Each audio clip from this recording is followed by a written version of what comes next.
Let me tell you something. This is a city not of socialism. Oh, that's awesome. New York City is not the Moscow of America. And it's certainly not the Beijing of America. New York City is not the Pyongyang or Havana of America.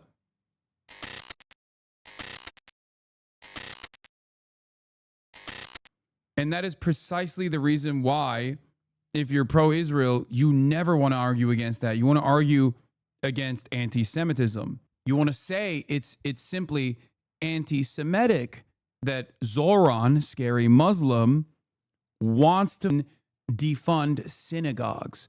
He wants to rip away funding from Jewish organizations like, Jewish ambulance, Jewish healthcare organizations, things like that. How insane is that? That's crazy that Zohran wants to do this deeply anti-Semitic thing. And that's precisely the reason why the conversation is kept on those boundaries. Because if you actually scratch the surface and look a little bit deeper into what is actually going on, like what this bill actually is about, you're like, oh, that's indefensible. Jewish ambulance? Yes, dude. There are Jewish ambulance services. Yes. Wouldn't you say it's actually kind of worse than the Nazis because of the settler dynamic? It's not like the regular German citizens were going out and hunting Jewish people. No, there were. What are you talking about? There absolutely were. No, that's why I say it's identical. So yes, they absolutely did. No, they were doing that too, brother. Okay? There is no, it's not, by the numbers, it's not worse than the Holocaust yet. Okay? Yet. And it's not the same as the Holocaust, literally. But I have no fears of considering the atrocities and the type of atrocity that this is to be quite similar in its systematic processes to the Holocaust. It is mechanized, but not mechanized in the way where you're literally putting Palestinians into concentration camps and then them in gas chambers. But it is still industrialized in its scale, in its magnitude, in the way that it is being dished out. Instead of furnaces and gas chambers, you have fields, you have drones, you have steady aerial bombing campaigns, you have tanks, food shortages and famine, like artificially created famine, the utilization of aid, like using perfidy, which is illegal, using aid as a mechanism to dish out more violence after starving this mostly children population, okay? After starving this majority minor population, depriving them of food and necessary health care. After you have collapsed their entire healthcare infrastructure, you now dangle aid in front of them, and every day they go there. They trek for miles, and then you kill them, sometimes with tanks, other times with sniper rifles. That is what is going on right now. And even in that process,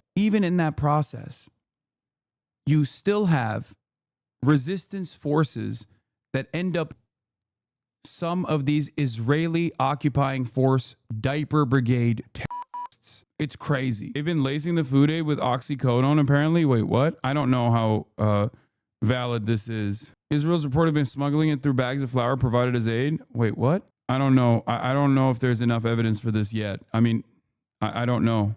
Grains found in sack of flour stolen in Hanyons yesterday. Following follow-up, apparently these cereals whisper the mind, the resemblance of the soil. Careful, careful. Omar Haddad, the pharmacist, says Abdullah says he found drugs inside of a sack of flour.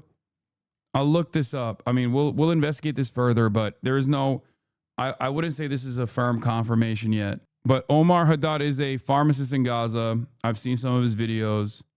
For those asking about the source, it is the anti-drug committee in Gaza. Many citizens have found these drugs, and I saw them with my own eyes in the flour sacks. There's a doctor named Khalil Abu Nada who wrote a full report on the issue.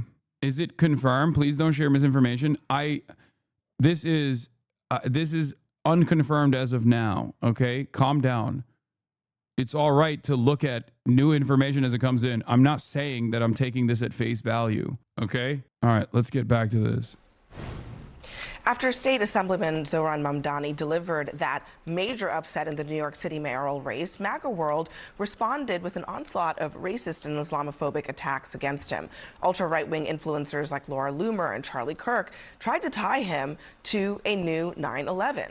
We're also hearing from elected lawmakers like Congresswoman Nancy Mace, who invoked 9/11, while her GOP colleague, Marjorie Taylor Greene, posted this doctored image of the Statue of Liberty.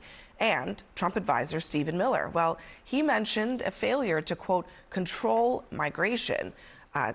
He says that this is the reason why we have Zohran Mandani as likely the Democratic primary winner. I think the question for me about this is, will this all just backfire? How does that not set you off, brother? Don't share misinformation after you said it over and over again that it wasn't confirmed. It's fine. People are being overly careful. It's okay.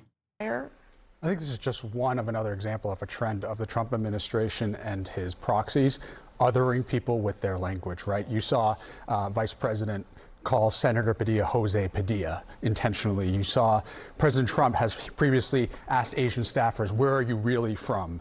Matt Walsh, another proxy for President Trump, made an implication that because a significant percentage of people in New York are foreign born, that it's not an American city anymore. This is an administration that has vilified the word diversity. So for some reason, this administration has forgotten that the bedrock of our society is immigration and new Americans. It's not just multi-general Americans. It's everybody coming together to make the diversity of our country special. And this dog whistle and this signaling is candidly disgusting and has no place in America. Mandani was on MSNBC tonight, and he actually responded to some of this. Listen. It's sad in that in one sense it's unsurprising, and in another it is still deeply disappointing to see what politics has become in this moment. To have to deal with regular threats where I'm told that someone is going to blow up my car and is going to me and my family and the people that I love. I mean, frankly, it's like, okay, you disagree with his policies, Why is it that the number one line of attack against him on the right is that he's Muslim? I don't know if that is number one attack, Abby. I mean, I think in our conversation tonight, we've been focused pretty much on the policy. I mean, you have. I'm not talking about you. Look, you're invited to this table. I'm talking about the people who, as we just showed, that is what they say. He's a Muslim. He's an immigrant. This is what makes him unacceptable. I'm not going to sit here and condone it, Abby. I think the reality, though, is condemn it. Yeah, sure. But I think there's performative artists on both sides, in both sides of politics today, and is yeah. Go ahead, explain to me what's happening on the other side. What, calling racist senators racist, for example? Is that what the other side is? You know, it's both sides. Like my side is saying that a Muslim mayor that has openly stated his position as literally the most popular position you can arrive at in American politics at the moment, which is that Israel needs to stop doing a genocide. I'm going to cynically claim that actually is an indication that he is a anti-Semitic, scary anti-Semitic terrorist who wants to kill all Jews and maybe even all Americans. Okay? And then if you turn around and say, hey, man, that's kind of racist, what are you doing? Well, you're smearing me too. As intolerable as some of the rhetoric is, the reality is that the last two assassination attempts on Donald Trump were from leftists. Assassination attempt on Brett Kavanaugh was from leftists. What? Dog. Both were either registered Republicans or former Trump voters. Ryan Ruth, sure, he wasn't. He was a NATO voter for sure. He was just a one singular NATO voter at the time of the, still a former Trump supporter, okay? So the other dude was a registered Republican. Sorry. Sucks that, like, your side is so violent and so belligerent that sometimes they even end up doing violence to you. The rhetoric on the right, but it seems... And also, rhetoric on the right, you bald bitch. Rhetoric on the right, a psychopathic right-wing Christian fascist mercenary literally went to the homes of numerous Democratic Party politicians in the state of Minnesota and assassinated one of the Democratic politicians and her husband, and then tried to assassinate another one and his wife. That happened literally like a week ago. What do you mean? And he had a list of even more Democratic the politicians in the state. It's like it's always focused on the right and actually not focused on the actions on the left. Yo, 2 elected officials in Minnesota, they were Democrats. That wasn't an assassination and I attempt. think They were. Hold on, let me finish. finish. Question about the motive of the person who did it. These were two. You have a question about the motive of the person who did it? He had a hit list of all Democrats. He was an evangelical sociopath. His roommate literally said he loves Donald Trump. He would get mad if he heard that he wasn't a Donald Trump fan. He had a list of over 50 Democrats, man. What do you mean you need more motive than that? Like, the fact that this is even entertained, the fact that this statement that is so open and shut, like this issue is so open and shut, like the audacity of Republicans to even entertain this insane notion, like the reverse of the events that unfolded not that long ago.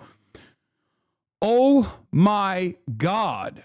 2 Democratic elected officials in Minnesota who were the Tree of Life synagogue shooting, Christchurch, New Zealand, slaughtered, AME Church in South Carolina, on and on and on. Catholic. What the? This scared the shit out of me, dude. Where the f did this come from? What is this?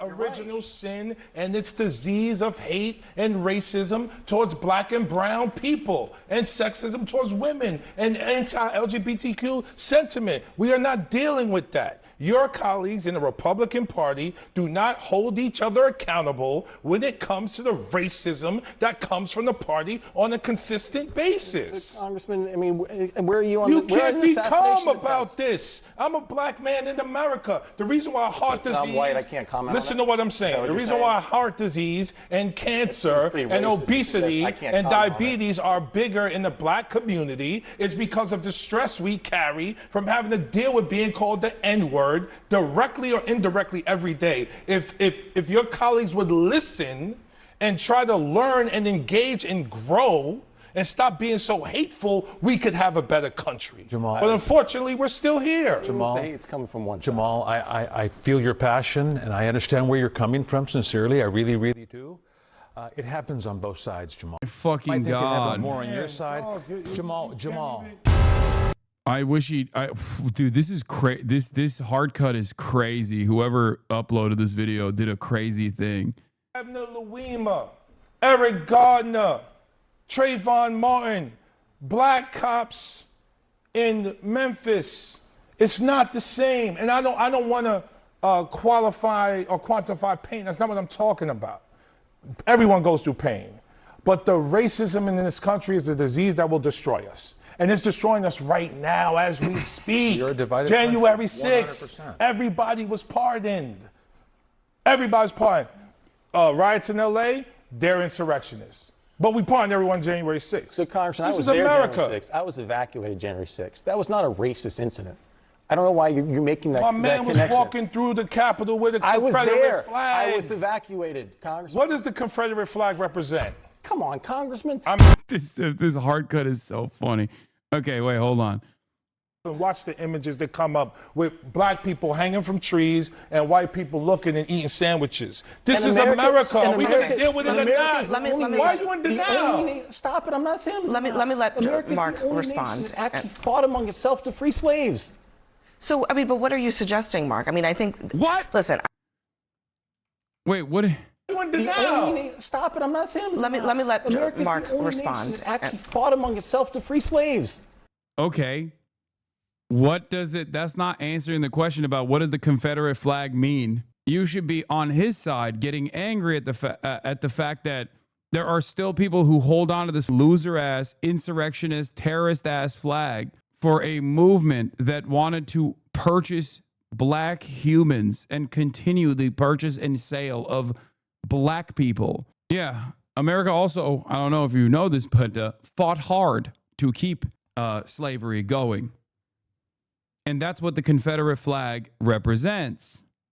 So, I mean, but what are you suggesting, Mark? I mean, I think, listen, I don't think it's helpful to be in a sort of pain Olympic. Like, what's really funny about this is that, yeah, a lot of other countries that engaged in the slave trade stopped doing it without a civil war, okay? This doesn't make them more admirable, but it just shows the unique depravity of Americans. Like, hello? Like, what do you mean? Yeah, dude. There are countries that were like, yeah, man, we can't sustain this. Obviously, Haiti is an exception. Oh, Jesus Christ. Around this stuff, right? However, I think it is both true that there is a lot of racist violence in this country today, political violence in this country today. The political violence does sometimes target people on the left, sometimes it targets people on the right. The only reason right-wing extremists aren't responsible for a greater percentage of deaths in the past decade is because of extremists acting in response to a radical Islamist ideology. We consider only left and right-wing extremists in the past decade. 95% of deaths tracked by the ADL are a function of right-wing extremists. 10 of the deaths that occurred in 2022 occurred at the mass shooting at the grocery store in a black neighborhood of Buffalo. This comports with a recent pattern according to the ADL. By the way, the ADL, oh man, the ADL cooked themselves with this one. Attacks by right-wing extremists were primarily driven by white supremacist attacks against racial and religious minorities. Yeah. Murders connected to political extremism by type: white supremacy and anti-government, other right-wing, Islamist, left-wing, other. Source ADL, by the way. Grain of salt, grain of salt. The overwhelming majority of domestic terror incidents before and after 9/11 have always been at the hands of right-wing anti-government extremists, okay? Like, 9/11 is the exception, and it's not even domestic terror, it's foreign terror. Ironically enough, one could very easily, maybe one such as myself has very famously and very easily made the argument that those were our boys too. They were right-wing extremists that we trained, sometimes on U.S. soil, as a matter of fact. You know, that famous statement that I made that everyone is seemingly trying to be like, oh, I'm so offended that this person said this thing that, like, most people would understand if given the additional context. My point is that it seems like we can constantly focus on the rhetoric on the right when there have been significant actions of assassination attempts against Republican I mean, I heard you say that, but I think his point was, you're saying that it's about rhetoric on the right. He is saying that there has actually been violence on the right, and you cannot minimize it to just rhetoric when we've seen the violence. That's the point that he's trying to make. I think we need to hold elected officials and people in public office. Islamism is literally a right-wing conservative ideology. How do they defend it? It's not even like Islamism. It's a very specific branch of this, okay? It's a specific branch of Salafist, right-wing fundamentalist version of Islam that the overwhelming majority of Muslims do not even abide by, and as a matter of fact are entirely antagonistic to, especially because they, like, there is not a single Muslim in the region that isn't directly associated with ISIS that likes ISIS. Why the f would they like ISIS? ISIS kills them. ISIS kills more Muslims than they do non-Muslims. Not only that, but also ISIS is a valuable ally to Israel. Office to a different standard, right? They have a bigger bully pulpit. And what we see, like, for example, let's talk about what's happening with ICE right now. All over the country, a lot of it in LA. You know, there's hundreds of thousands, over 1 million white people who've overstayed their visa and are here undocumented. But I don't see ICE going to where the Russians are in North Miami Beach. I see them going to the Home Depots. I see them going to the farms. I see them going to the places where hardworking Latino. Yeah, they're going after Iranians now too. Like, they literally packed up. They went and they arrested like 60-year-old Iranian grandmother gardening that was here with the full knowledge of ICE, because a lot of these immigrants that come into the country that can't attain citizenship are still in legal limbo, okay? They are deliberately kept that way, for the record, but they're actually here with the full knowledge of ICE. Like, they check in with the proper authorities, with regular frequency. This grandma was here for 50 years, bro. This Iranian grandmother was here for like 50 plus years. The government knows exactly where she is routinely doing the paperwork to stay. How is ISIS an Israel asset? Just asking why ISIS is valuable to Israel. I don't know. Google ISIS Israel to find out more. ISIS was against the Assad regime in Syria. Okay? I mean, the easiest question is, who's the main target of ISIS? When has ISIS actually attacked Israel? Israel itself has also openly admitted to offer, al-Nusra. Google al-Nusra Israel to find out more. Israel itself has offered medical aid to al-Nusra fighters from Syria. Israel has even personally apologized for fucking accidentally striking ISIS fighters in the past. ISIS members that were struck were then treated in Israeli hospitals. Israel's also offered weapons to ISIS fighters. Yeah, dude, 50,000 fighters are Israel actors. You're right. What do you mean? Why does this upset you so much?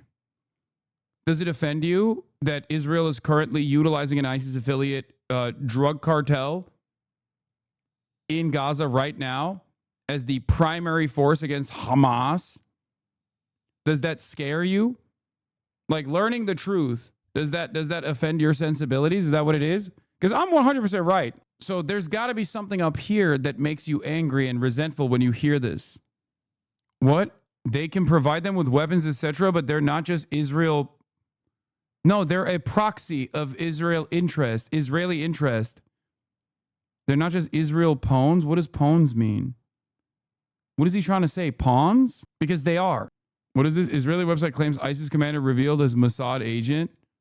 Israel just takes advantage of that Sunni Shia hatred. That's crazy. That's really interesting. What religious sect is Hamas again? It almost feels like there's a ton of Sunni militancy in the region that isn't ISIS, including in occupied Palestinian territory. So I'm a little confused by this. I actually don't know. Hamas and the Palestinian population is Sunni. They're not Shia. Israel just takes advantage of that Sunni Shia hatred. Is bullshit. They think you're saying every member of ISIS is a Mossad agent? No, that's not what I'm saying at all. But ISIS is an Israel proxy in the region. It is not an accident. The things that I just described to you, the factually correct information, I don't blame Sunni Muslims at all, but Sunni from Iraq have been victims that Iran made.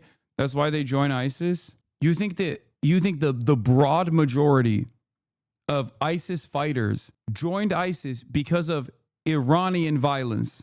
Check it out. Ask them. No, the broad majority. Like the fact that America's invasion of Iraq did not actually contribute to the destabilization of Iraq. You think it was Iran that did this? Iran is the reason. Like, Iran did play a role in Iraq alongside the United States of America, as a matter of fact. Iran was giving strike targets to American intelligence. The one time ISIS attacked Israel, it apologized. Ex-defense minister says ISIS apologized to Israel for a November clash. Moshe Ya'alon's office refused to elaborate after alluding to contact with terror group. Former defense minister Moshe Ya'alon on Saturday said the Islamic State terrorist group in the Syrian Golan Heights apologized for attacking Israeli unit. There was one case recently where Daesh opened fire and apologized, Ya'alon said, using the terror group's Arabic name. This was an apparent reference to a clash that took place near the Syrian border last November, in which IDF troops exchanged fire with members of the Islamic State affiliate. After a brief gun battle, the Israeli military attacked the terrorist group with airstrikes and tank fire, killing 4 of them. Israel and much of the Western world considers the Islamic State affiliate in the Syrian Golan Heights, known as Khalid ibn al-Walid Army, to be a terrorist group. Communication with them is technically illegal under Israeli law, constituting contact with an enemy agent. Ya'alon was speaking at an event in the northern city of Afula. He was interviewed on stage by Eli Levy, a Channel 10 news correspondent. Isn't ISIS a U.S. proxy that Israel also supports? Yes. And because America cannot directly fund ISIS, they fund it through NATO allies in the region. His comment about the Islamic State's apology was made as a part of a broader point about Israel's policy for Syria, which is largely non-intervention, such as Turkey, and Israel. Ironically enough, Israel and Turkey. There is a literal former al-Qaeda commander that is now in charge of Syria. And now that former al-Qaeda commander, after shaving pieces of his beard a little bit and putting on a suit, is going to be playing a formative role in the second Abraham Accords that's taking place. Does this not strike anyone as odd? Does this not even remotely make anyone interested in the background of how ISIS has worked in the region? What are we talking about? Look at what the Iraqi guy says above. What? The same shit I'm saying. All I'm saying is that you're getting Iranian violence out of ISIS equation. It feels unfair to Sunni Muslim victims and rebels from Iraq. Are you trying to defend ISIS right now? What the fuck is going on? I am Iraqi. The reception of ISIS in Iraqi West was positive at the start because the government was basically terrorizing Sunnis, and the government of Iraq at the time was extremely oppressive to Sunnis, and that directly came from the failure of rebuilding and fear-mongering that happened after 2003. That guy is not saying what you're saying, dumbass. That guy is describing America's destabilization efforts in the region, even though there were prior instances of violence against Sunni populations in Iraq. The major, like ISIS's formation is a direct consequence of America's destabilization in Iraq. What are we doing? Here's direct proof. Saving their sworn enemy. Heart-stopping footage shows Israeli commandos rescuing wounded men from Syrian war zone. But why are they risking their lives for Islamic militants? Elite Israeli troops rescued wounded Syrians from the world's worst war almost every night. They have saved more than 2,000 people since 2013 at a cost of 50 million shekels. Many are enemies of Israel, and some may even be fighters for groups affiliated to Al-Qaeda. Mail Online embedded with Israeli commandos stationed on the border between Israel and Syria. Dramatic video filmed by Mail Online and the Israeli army shows that these operations taking place.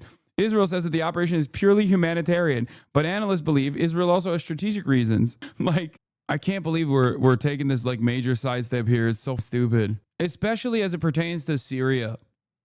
Virtually every group, including warring factions, are all still either directly or indirectly supported by America.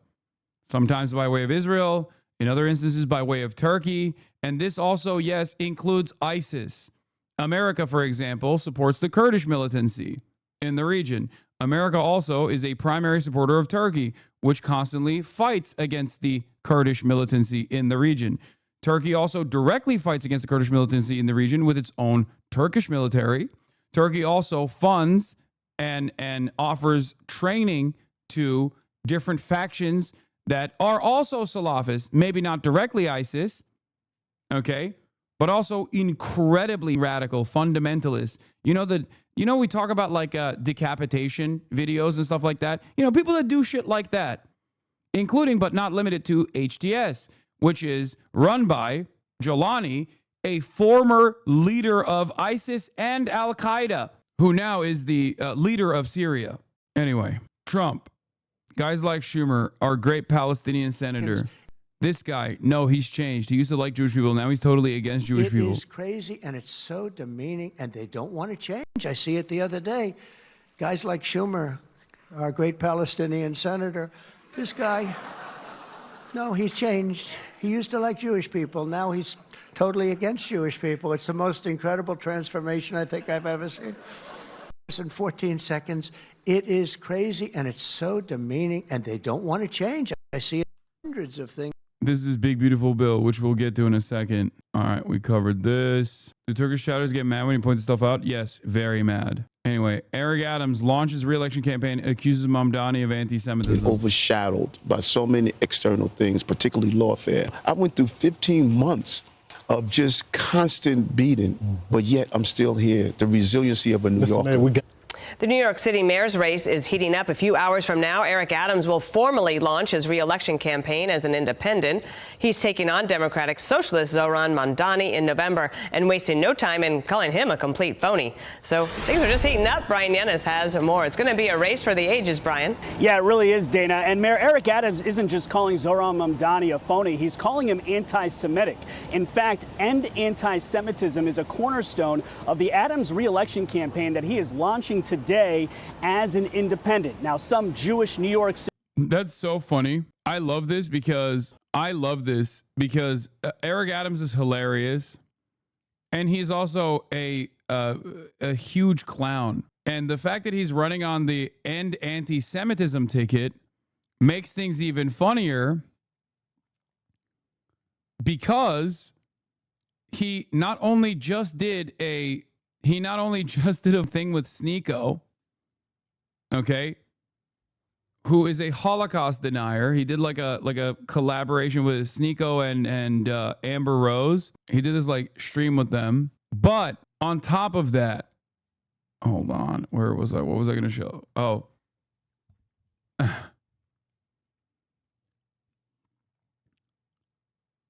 Eric Adams is accidentally also miscalculated in the same exact way that Andrew Cuomo did, constantly talking about anti-Semitism and cynically weaponizing anti-Semitism against Zohran Mamdani at a time when a lot of voters understand when you say that, you just simply mean this person is anti-Israel. And that is a very popular position. So every moment that you talk about anti-Semitism is another moment where you're not actually launching a decent enough attack against Zohran that could be more tangible, more successful. So yeah, keep going. This was amazing. Yeah, when Eric Adams visited the Western Wall in Jerusalem and he had his hustle bracelet on, I love him. I just, it's hard not to love him. I'm sorry. I mean, he's a freak, but stop giving them advice. It doesn't matter. They're not going to stop. They're so horny on this. Like, they're so echo chambered. This advice is never going to reach them, okay? City voters have expressed concerns, anti-Semitism concerns about Mamdani for refusing to condemn the term globalize the Intifada, supporting anti-Israel protests, refusing to identify Israel as a Jewish state, and for calling for the arrest of Israeli Prime Minister Bibi Netanyahu. Mamdani says he's not anti-Semitic, but Adams says otherwise. I think that the Jewish community should be concerned. It's problematic when you have a socialist who is displaying anti-Semitic to be able to run and be elected in New York City. We cannot simply... He's so cooked. He's so cooked. If this is his only angle of attack against Zohran, he is absolutely cooked. Say that anti-Semitism has no home in this city or no place in this country. We have to do more than talk about it. We have to tackle it. On Truth Social, President Trump weighed in, encouraging Democrats to elevate progressives like Mamdani in their party. Quote, the Democrats should nominate low IQ candidate Jasmine Crockett for president. AOC should be respectively vice president, and 3 high-level members of the cabinet added together with our future communist mayor of New York City, Zohran Mamdani, and our country is really screwed. Now, the Democratic Party appears to be grappling with what to do next. Senate Minority Leader Chuck Schumer, who is Jewish, and House Minority Leader Hakeem Jeffries congratulated Mamdani, but stopped short of endorsing him and promised to meet him. Prominent Democratic Jewish leader Senator Bernie Sanders and New York Congressman Jerry Nadler, though, have endorsed the assemblyman. Sanders says Mamdani is the future of the party. Nadler compared him to President Obama. The New York Post reports this morning former Governor Andrew Cuomo will drop out of the mayor's race. Wealthy Democratic donors are reportedly now rallying, Dana, behind Adams, seen as, I guess, their last great hope to protect New York City, defend it from socialism, and perhaps even defend the country from socialism after Mamdani says he thinks his policies could work and be successful nationwide. It's a fascinating discussion, and it's just getting going. Thank you, Brian. I'm Steve Ducey. I'm Brian Kilmeade. Let me tell you something.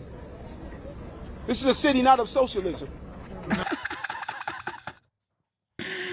Oh, that's awesome. New York City is not the Moscow of America.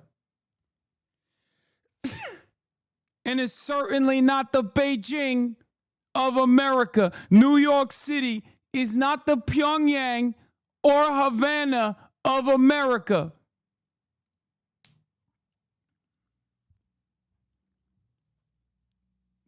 I've never said New York City is any of these things. It is the Istanbul of America. No. I've been to socialist countries. This is a city where you could come as a where has he been? Dishwasher and you can own a This is a city where you can be a cab driver and then become a doctor. This is a city where small businesses open and then 9/11 happens. Any moment. Remember when he said that? He's like, New York, anything can happen at any moment.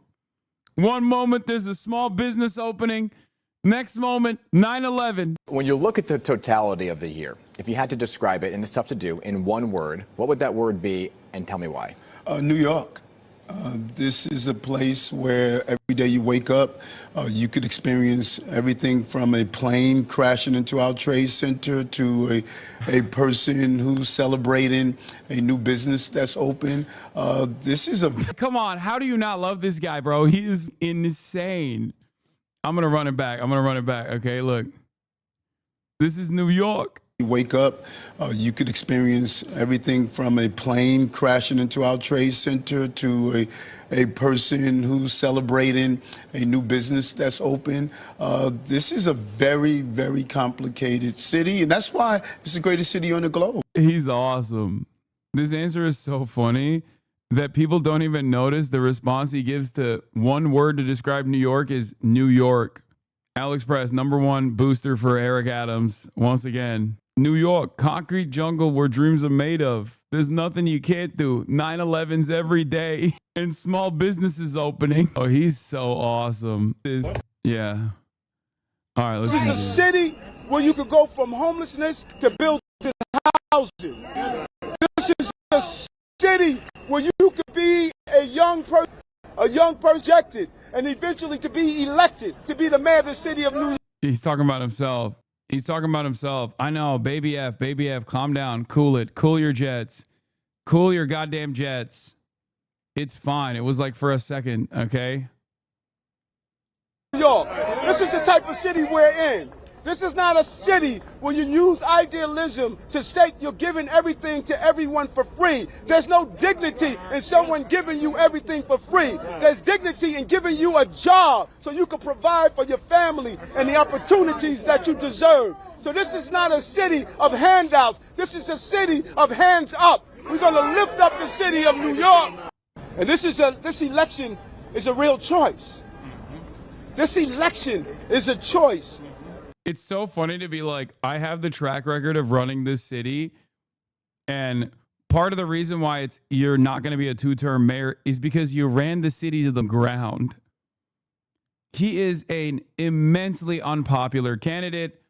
Not only was he already immensely unpopular, he also was tremendously corrupt. And that corruption in and of itself was weaponized by the Trump administration. It's so awesome. So him going like, I have the experience of running a city, I've already proven it. It's like, well, your track record sucks. There was no cheers when he said we don't want everything for free. They're switching votes. Yeah. Between a candidate with a blue collar and one with a silver spoon. A choice between dirty fingernails and manicured nails. A choice between someone who delivered lower... He has such a good way with words. I love him. ...crime, the most jobs in history, and the most new housing built in decades, and an assembly member who did not pass a bill. None. It's a choice. Selection is a choice between real progress and empty promises. A shocking amount of silence here. Where are the chatters that are going to tell me that, like, actually, you don't understand black people, like, they're going to vote for Eric Adams and it's a good thing? Here's why it's actually valid to vote for Eric Adams. A future for working people, not a fantasy state. This election is a choice between those who believe in this city and those who don't. So the latest on the stunning upset in New York. No, the nail comment wasn't about racialized like that. No, he was saying his fingernails are dirty because he's working all the time. Is someone stupid enough to defend Adams? Yes. Well, not necessarily directly defend Eric Adams, but there were people in the chat. There were people in the chat yesterday being like, "You don't understand. I can describe to you why like black people are gonna vote for Eric Adams." When I was saying that, like, boomers by and large love voting for the safe pick. Okay, they don't even think, they react. That's it. There is like a turnout machine that very clearly works and very aggressively works, especially for Gen X and older black voters, that the Democrats will weaponize against progressive candidates. They tried to do that with Cuomo. obviously, this doesn't pertain to younger black voters in general. But every time I bring this up, people get real mad at me and start talking about how, like, I just don't understand it. There's a good reason for it or some shit. There's no good reason to vote for Eric Adams. This is how we utilize the letter F. We utilize the letter F for faith. Yes. Our opponents use the letter F for profanity. Yes. So we need to stay focused. No distraction. Yeah, he's talking about you, chat.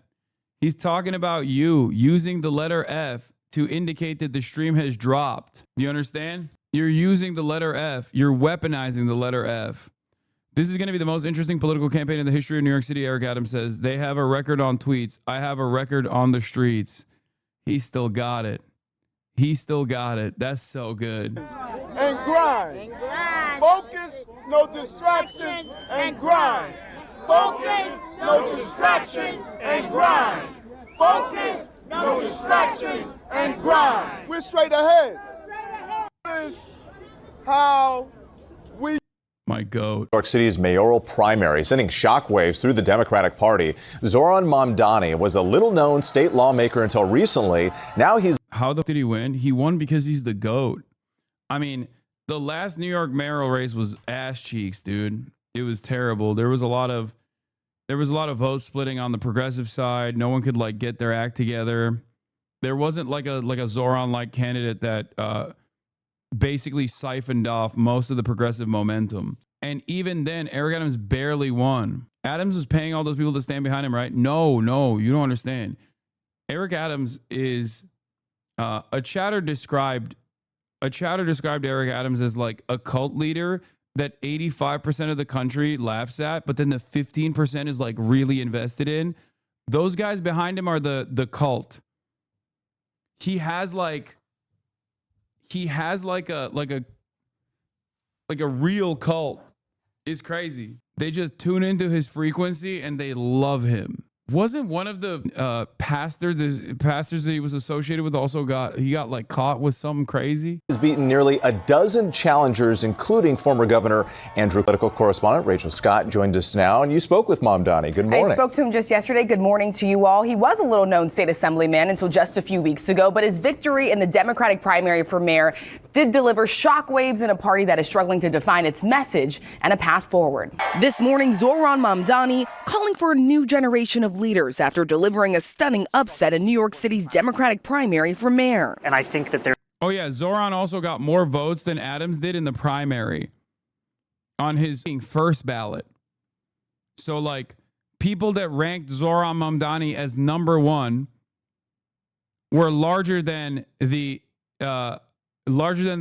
total amount of people that voted for Eric Adams and like ranked them in the final ballot.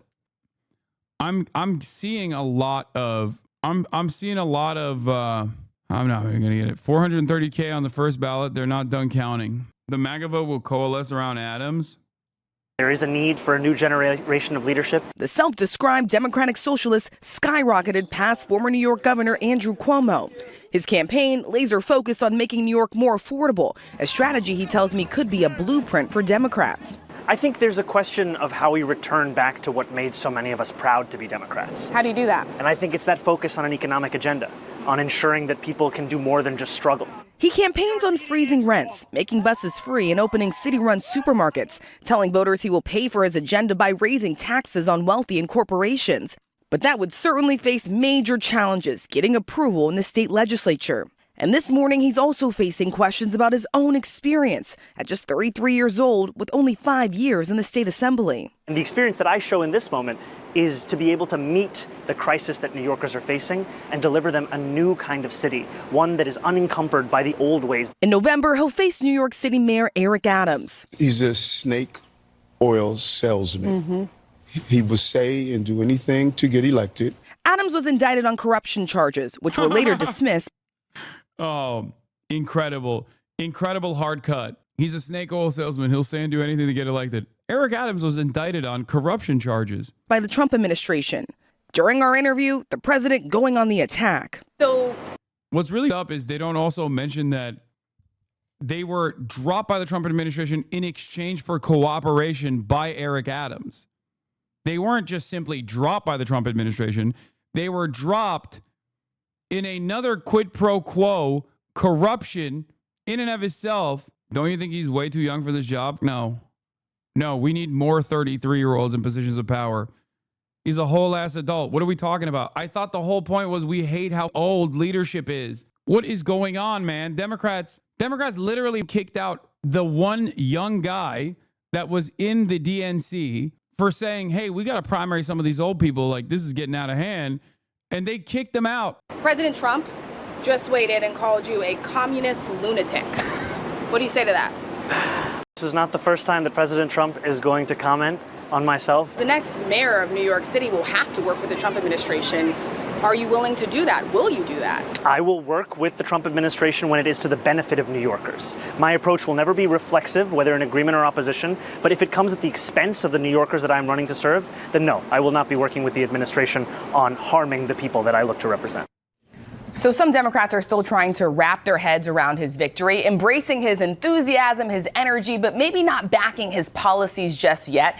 As for Andrew Cuomo, he is not out of the race just yet. He's now considering running as an independent in the general election. There'll be a Republican on the ballot as well, guys. Not over yet. All right. Thank you so much, Rachel. Good to have you here. New York City's hottest new politician, Zohran Mamdani, the presumptive Democratic nominee for mayor, could be bringing his socialist ideas to the financial capital of the world. And our police force should not be assisting ICE. Defund the NYPD and refund all of these different social services. And I will create a network of city-owned grocery stores. It's like a public option for produce. I'll freeze the rent for millions of tenants. I love that they just like keep posting his dubs. It's crazy. Make buses fast and free and deliver universal childcare. And before you ask, I'll pay for it by taxing the rich. The mayor will use their power to reject Donald Trump's fascism. As mayor, New York City would arrest Benjamin Netanyahu. Unleash Prosperity Senior Fellow and Heritage Foundation Chief Economist E.J. Antoni joins me now to discuss. E.J., good morning to you. Boy, we are going to be talking about this guy for quite some time now because he is saying some things that really sound good to a lot of people, like freezing the rent, city-run grocery stores, $70 billion of debt to fund affordable housing, free buses, no-cost childcare, baby baskets for newborns.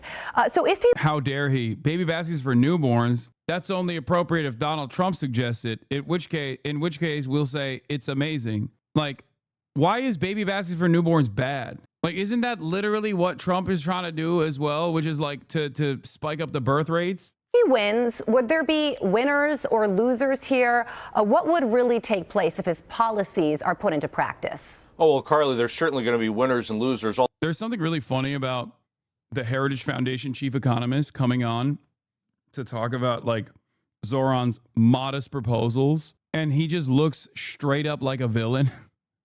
Like, it's amazing. He's like, oh, I can't believe this this nonsense. I can't believe this madness. I'm John Evilman, agent of the devil. Although I think that's the case for any politician who comes into office. But in this instance, there's going to be a heck of a lot more losers than there would be winners. That's for sure. And what's really astonishing is the number of people to whom this economically illiterate message is actually appealing. That tells you it's not just the candidate himself who doesn't understand basic economics, but it's a lot of New Yorkers as well. And look, I have a message for the great city of New York. There is no reason financial capital of the world if you continue to go down the route of electing these crazy left-wing politicians and you become a socialist utopia, essentially. There's no reason why Wall Street in this digital age can't move to Texas, for example. And some of those movements, by the way, have already been happening where New York... Yeah, right, dude. Yeah, Texas is going to be the finance capital of the world. Okay. Workers have been fleeing the city, fleeing the state, and moving to places. Also bullshit.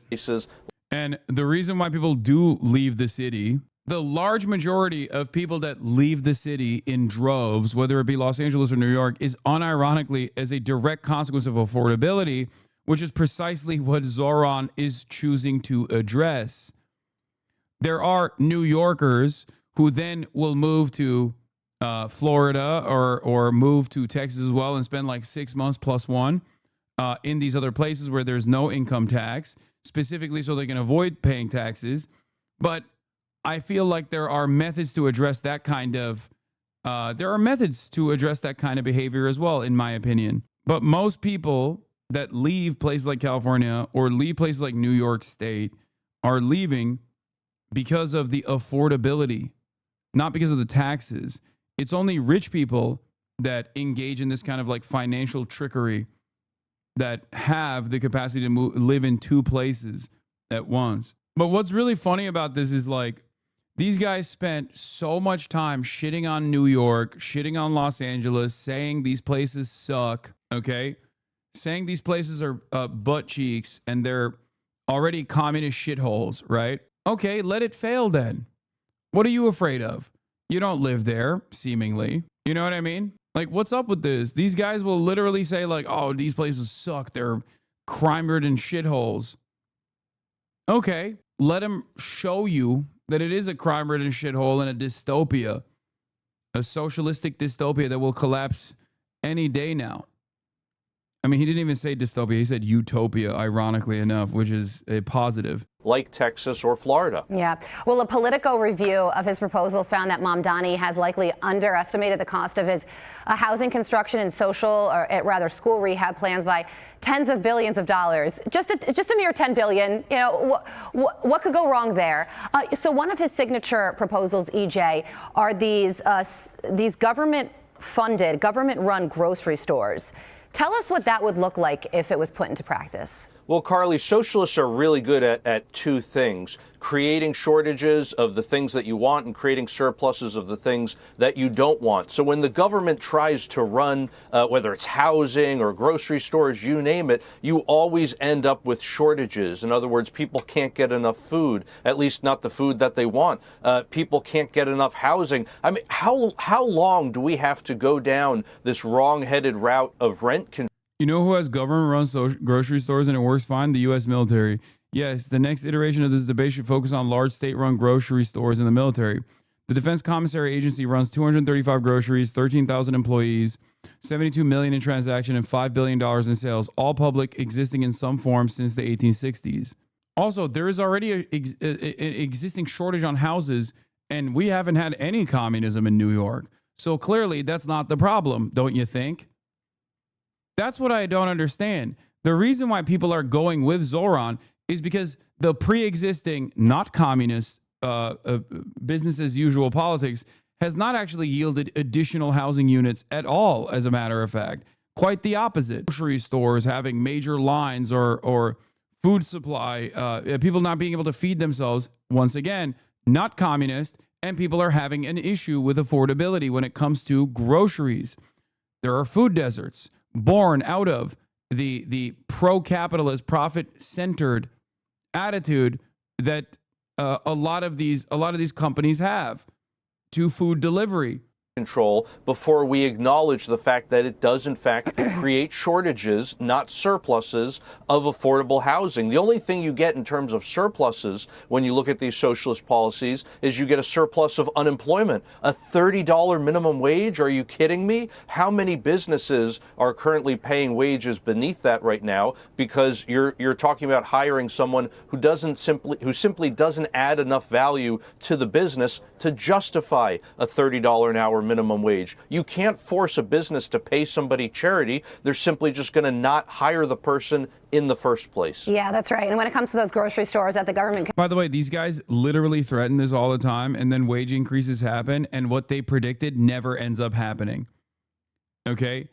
I love economists because they just straight up lie every single time. Wage increases have taken place in places like California, and the notion that this would lead to a imminent collapse is bullshit. That has never happened. That does not happen at all. And yet they just go back and just keep repeating it over and over and over again. A living wage is not charity, man. What the f are you talking about? Oh yeah, this is the classic. The prize in economic sciences in 2021 was this year's Nobel laureates, David Card, Joshua Angrist, and Guido Imbens, have shown that natural experiments can be used to answer essential questions for society, such as how minimum wages and immigration affect the labor market. They've also clarified exactly which conclusions about the cause and effect can be drawn using this research approach.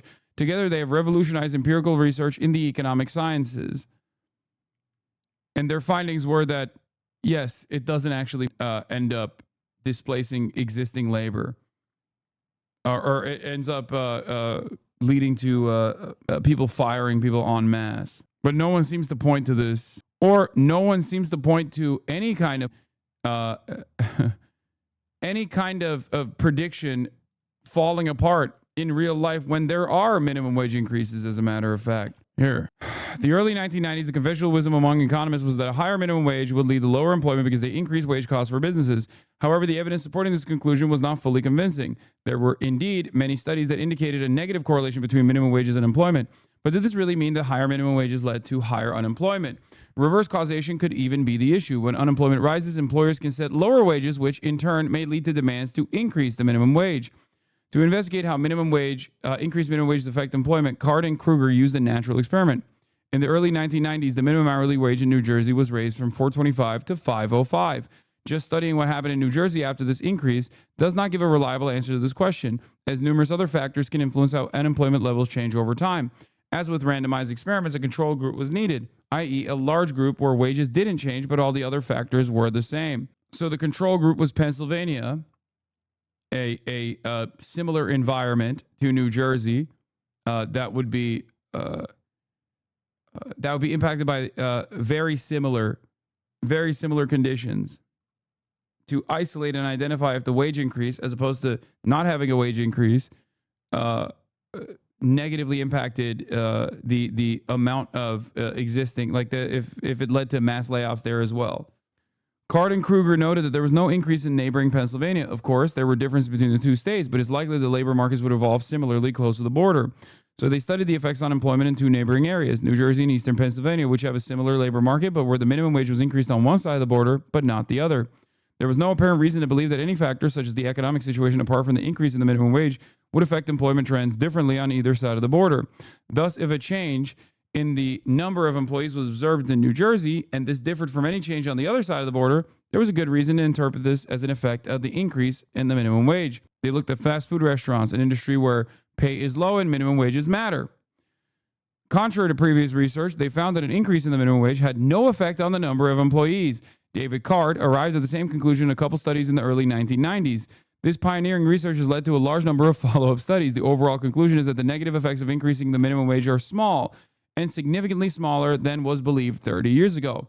But here you have the chief economist of the Heritage Foundation still saying this. Interesting. I don't get their fear because Nordic countries are all socialist democracies, not socialist, but they're social democracies, and are consistently at the top of lists for citizen happiness, life, longevity, and health, education, quality in life, and social progress.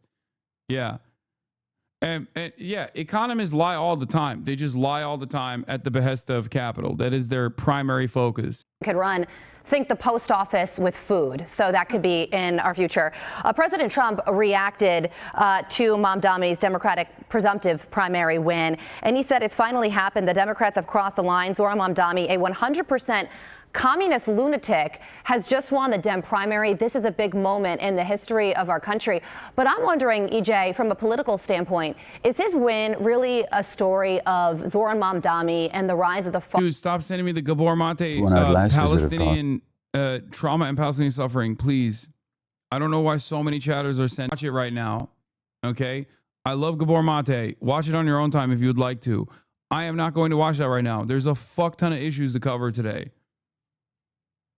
Why? Why are you guys constantly fucking sending this? Are left in New York City, or is it more of an all-out indictment of Andrew Cuomo? Because recent elections, including the presidential election, shows that New York City is moving further to the center. I mean, President Trump gained 95,000 votes in New York City, and Democrats lost 500,000. So what do you think is really going on here? It seems like if it was Andrew Cuomo's race to win, and boy, did he lose it.